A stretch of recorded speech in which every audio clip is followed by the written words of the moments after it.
You mentioned something when you were talking about the pilots not going after or in pursuit of the lights that they saw. If we take that into the indoor air quality mold assessment arena, it's like looking at a wall and seeing a heat pattern or cold pattern, depending on how you want to look at it, and not verifying that it is a problem with like a moisture meter, going that next step to validate what you're seeing.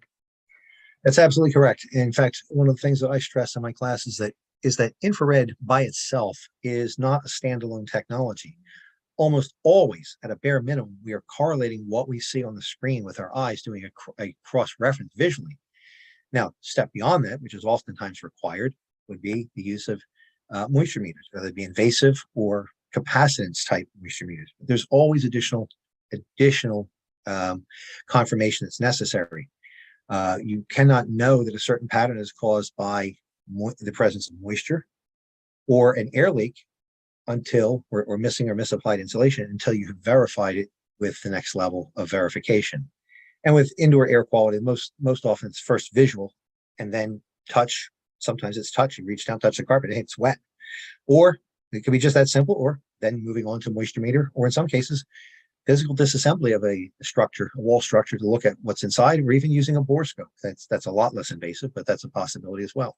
I mean, it could even be as simple as just a nest from a squirrel inside of a wall, or mice or something, just generating heat on that surface. Yeah. Or under cold weather conditions, if the squirrels or rodents have removed the insulation, it's misapplied insulation. That's a possibility. We have seen in some cases where insects, in particular termites, can bring enough moisture back to the nest to create a cold spot on a wall. And you look at that, and yes, it's moisture causing it, but it's not because of a leak. It's because you have an insect infestation. And that is also a possibility for detection with a thermal imager under the right conditions. So because of the specialty way that you get information, or specific way that you get information back from the thermal imager, it changes some of the legal requirements, I think, or liability requirements on the assessor. I mean, we work normally under what we consider within view. If you can look at it and see it, okay, that's what you're really liable for making assessments on. But this gives a little bit extra, but you're really not seeing through walls. I mean, you're still looking at the surface that you can see. So does that change the requirements or the legality of your assessment or your liability? We suggest to our students, and through the standards, that thermal imaging is a visual inspection, albeit a different wavelength of light.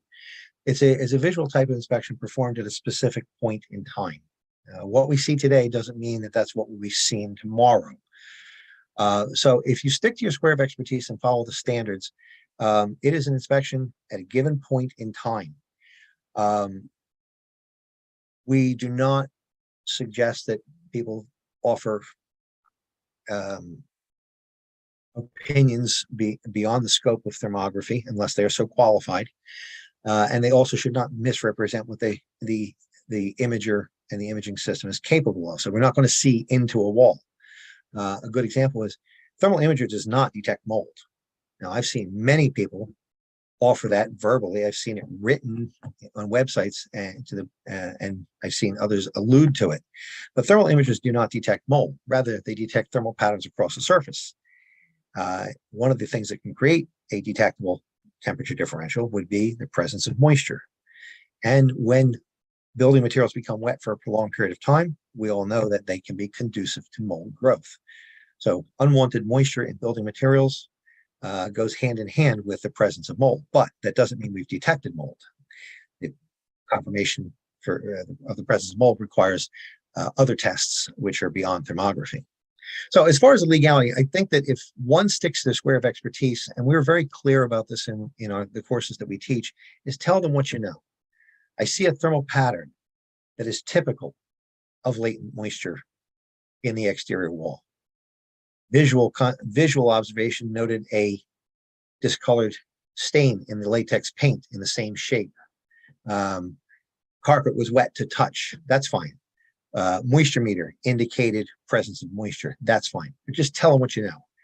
I never offer opinions beyond the scope of what I am doing in thermal imaging if I'm actively doing an inspection. So I don't say that you have mold without there being a test for it. I think you have wet building material, you have wet wall, wet ceiling tile, wet carpet. You should have that investigated as to the cause. In fact, the universal recommendation that we offer to our students is this: investigate cause of thermal anomaly, take appropriate corrective action. That's all you ever need to say. And if you say that and nothing more, no one, I don't see where there's any legal pitfall for you. Interesting. So with that, other verticals, as far as, I know we deal with a lot of home inspectors, electrical inspectors, health inspectors. I mean, is there a place for thermal imaging in there? Absolutely. When you get into larger properties and beyond the single family home, you get into multifamily units. We have electrical systems, which are sizable. Those are candidates for infrared inspection. On many sizable multifamily units, we have the roof. Oftentimes it's low slope, or if you prefer to say it's flat, that is a candidate for infrared inspection. With greater interest in energy awareness and energy conservation, infrared inspections is part of a building energy audit conducted either from outdoors or from indoors to detect evidence of excess heat loss or air infiltration or air exfiltration if you're on the outside. And of course, always latent moisture in building sidewalls. Latent moisture for the mold investigator and mold remediator, we typically are concerned with indoors, inside the building, but there are places where we can have latent moisture in the building structure, which is undesirable. But it may not be creating a mold issue on the inside. A case in point is in our home state of New Jersey and the surrounding states, EFIS, or EIFS, as some people prefer to pronounce it, also known by the trade name Dryvit, is a building material which uses acrylic stucco that allows a builder to create stone or masonry facade appearances using very inexpensive building materials. This material is notorious for developing leaks over time, and when water gets trapped in an EIFS-clad system, an EIFS-clad building, the moisture does not dry out between storms. And if it is over a wooden substrate, it can create all kinds of problems in causing the substrate to become compromised. Wet itself, of course, can be attractive to insect pests due to the moisture, can be conducive to mold growth, but it can also cause significant structural damage. We've dealt with that quite a bit, and we deal with that all through the South too. There's a lot of homes being constructed that way also. So yeah, very prevalent. All right. I'm just going to say one other thing on the verticals. We talk about energy loss. Another one that thermal imaging really excels at, as far as energy conservation, is on IGU windows. IGU, also known as thermopane or double glazed windows, particularly in commercial structures or even multifamily structures. When these windows become compromised with age, that is, they lose their air seal between the panes. Many times it's filled with argon, but sometimes it's just dry air. When that seal is compromised, moist air gets in from the environment and contaminates the space between. And under the right conditions, when you look at these windows, if they have failed and are contaminated with moist environmental air, you will see with a thermal imager what we call a bullseye signature, either a hot or cold bullseye in the dead center of the window. And that indicates that window has failed. I've recently been involved with a large pharmaceutical here in the state of New Jersey, where they are renovating their properties on a regular basis. And we were inspecting for them annually from the exterior of the building under energy loss conditions to detect excess energy loss, either in air leakage or missing or damaged insulation. And we found in the first year, a certain number of windows, getting about 20 years in age, exhibited this bullseye pattern indicating they failed. Next year, far more. The third year, almost every window exhibited that. So they went through and replaced all those windows as part of a major renovation. We came back as part of a QA, and most of the windows looked good, except for the inspection I was on. 3 of them, right out of the box, were failed. And on our web, you'll find the imagery on our websites showing this big bullseye signature indicating a failed window right out of the box. Lance, I've lost your voice. I'm sorry. You can't see the window that I have here in the office, but there's a slight crack in it and the bullseye is there. Okay. So, yeah, that does happen. Could you tell our viewers where to find you? Yes, you can find us online at our website, which is www.infraspection, infraspection.com. There you'll find information about our company, our courses that we offer both in person and online. You'll also find information about all of the standards that we publish. We also have a second website, which is unlike Infraspection, which is a catalog site, talks specifically about introspection. We have an online thermographic community website. This is a content-based website called irinfo.org. There you will find a number of resources, including directories of thermographers, which I would invite your members to get their company listed if they haven't already done so. There's no charge for that. We also have a number of technical articles published there. Somewhere around so there's over 200 technical articles and about 300 tips of the week, which are short essays pertaining to thermography. So all of these things, these resources are free, and I would invite your colleagues and viewers to tune into our online frequencies, infraspection.com and irinfo.org for more information. Of course, we are a real company staffed by real people, so if anyone has a question, they're welcome to just pick up the phone and simply give us a call, and you'll find our telephone numbers listed on our website. You mean somebody you really can talk to? Yes, Isn't that novel? I find it seems to be getting more and more novel these days, but it's something I insist upon. It's perhaps born out of habit, maybe a little bit with a touch of gray I sport these days, but it's something I insist upon. We're in a people business, and personal interaction is extremely important.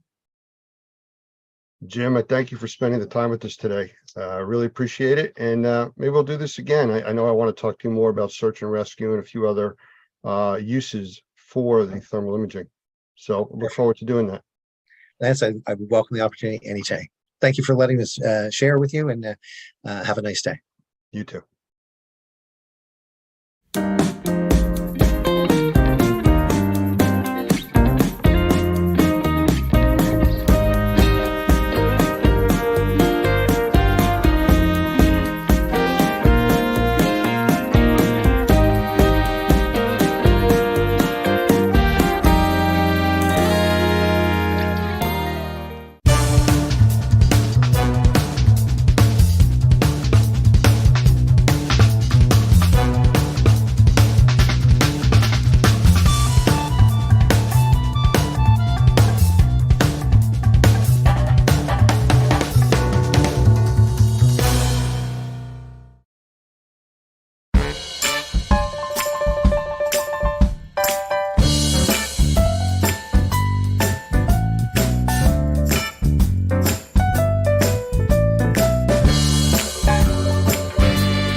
I want to welcome Rachel Rabelais from Air Answers to our stream today. And I've talked with her before. It's always interesting when we meet up with the people from Air Answers.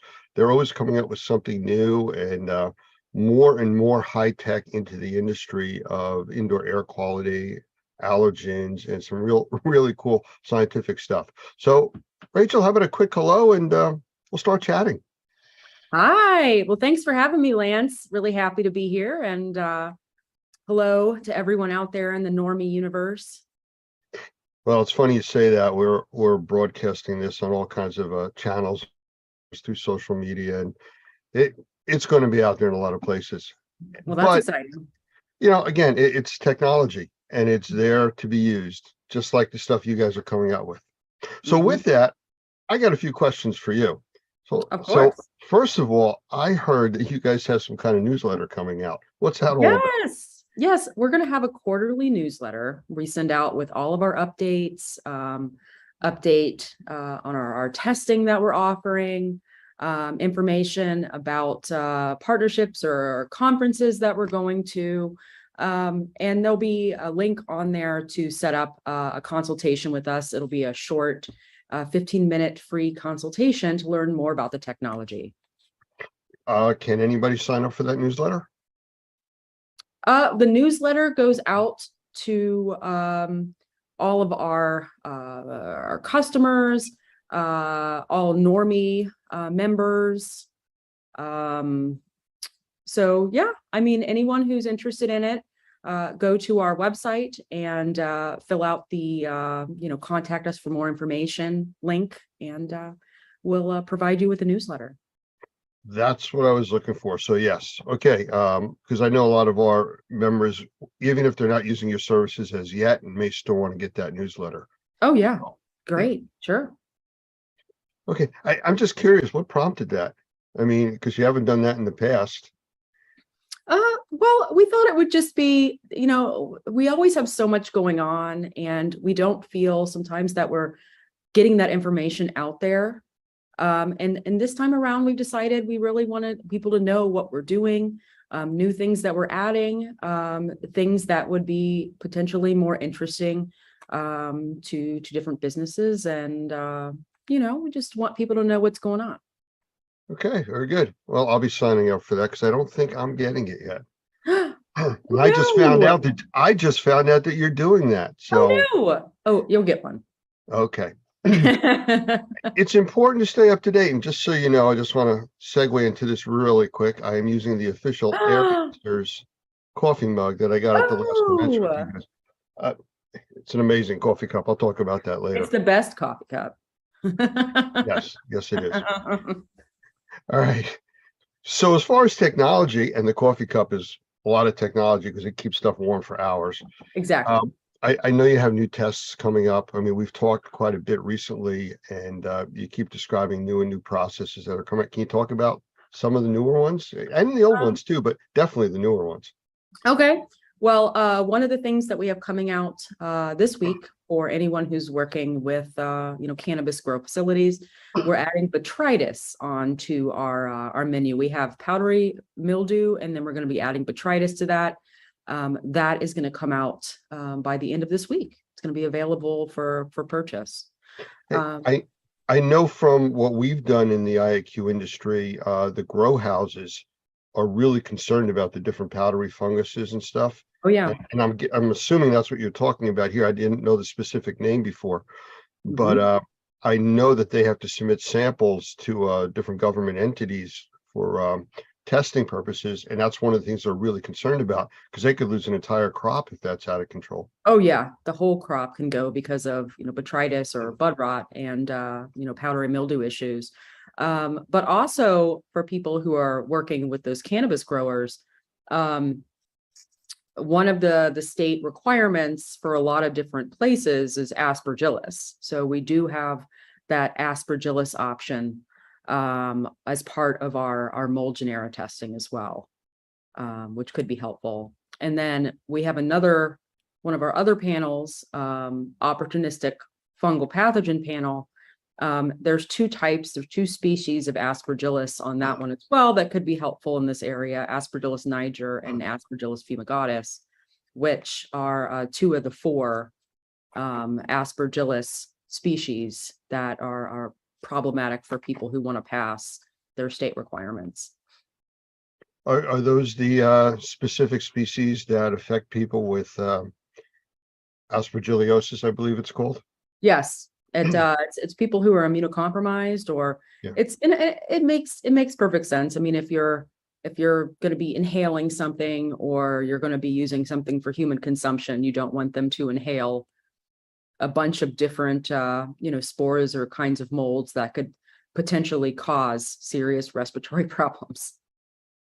Well, I know you've been expanding out all the different types of testing, and I know we've talked over the last 2 or 3 years about this, especially when COVID came out, because you do testing for COVID also. Oh, yeah. What else are you testing for, or can you let us know that you'll be testing for in the coming future? All right. Well, this is all new information, so I'll give you just like a little sneak peek, but we are going to be expanding our viral panel. And so we will be adding more viruses to that. and viruses that would be potentially interesting to people in schools and people in buildings and everything else. So we're working to expand that. So we're going to be adding not just COVID, we're going to be having other viruses as well. I mean, it sounds specifically the way you're talking, like it's also targeting a little bit more into the medical industry. I mean, we obviously know the indoor air quality has desperate need for all of this testing, but it sounds like the medical industry may have a bigger interest in this. Could be. I Yeah. could see the medical industry being interested in this as well. Yeah, I know that, we've run into issues over the years with the medical industry has been resistant to deal with more of the environmental issues affecting people, but I think that's changing now. And I think stuff like your technology is making a big difference where it's accessible and understandable to the lay person and the doctors. Mhm. I completely agree. All right, cool. All right. Well, if you think of anything else while we're chatting here that's coming out that you can share with us, please do. That's what I have right now. All right, But, well, let's that see. one will be coming soon. I know we were at, I believe it was the ISSA convention was the Yeah. last time. Yeah. And I think you guys are going to be at the IAQA convention also. That's correct. We will have a booth at the IAQA, and I will be participating in a panel conversation moderated by Michael Pinto on mycotoxins. So there'll be a group of us in that panel discussion, and that'll take place at the I think it's I forget what night of I think it's like 4:30 or 5 o'clock on Tuesday. But it's during the IAQA. So keep an eye out for that panel discussion, and it should be really interesting. I know Doug Hoffman is going to be at the IAQA show. I'm not sure if I am or not yet. I have a few things coming up, so I may not be able to get there, but I know Doug is going to be there, so you'll be probably chatting with him. Oh, yeah. Michael Pinto, is one of our senior instructors. I mean, he runs some classes for us that are really specific to sensitized individuals. And one of the important things in his teachings is also your technology, Mhm. because, the people that are sensitized, which I believe now is they're considering between 20 and 25% of the population out there. It's like 1 in 4 people are considered crazy. sensitized, Oh, yeah. and it's not that it's really been that different over the last several years. It's just become an awareness now. And now people want to know what's going on in their environment. And that's really where your type of technology really comes in. Oh, yeah. I keep calling it technology, and I don't want it to sound science fiction like, but You don't want to say electrokinetic capture technology? no, it's too early in the day for that. Haven't had enough coffee yet? Yeah, pretty much. No, I don't want to do that, but I do want to say that, we had talked, a few months back about the teaching of your technology to like our members and the public. And you would come up with some specific short videos Yeah. that really went into detail, but quickly, so people could understand it, how to use the technology, what it could be used for, Mhm. and actually how to just to turn it on. Yep. We found with a lot of the technology that's out there that people don't want to read instructions any longer. Yeah.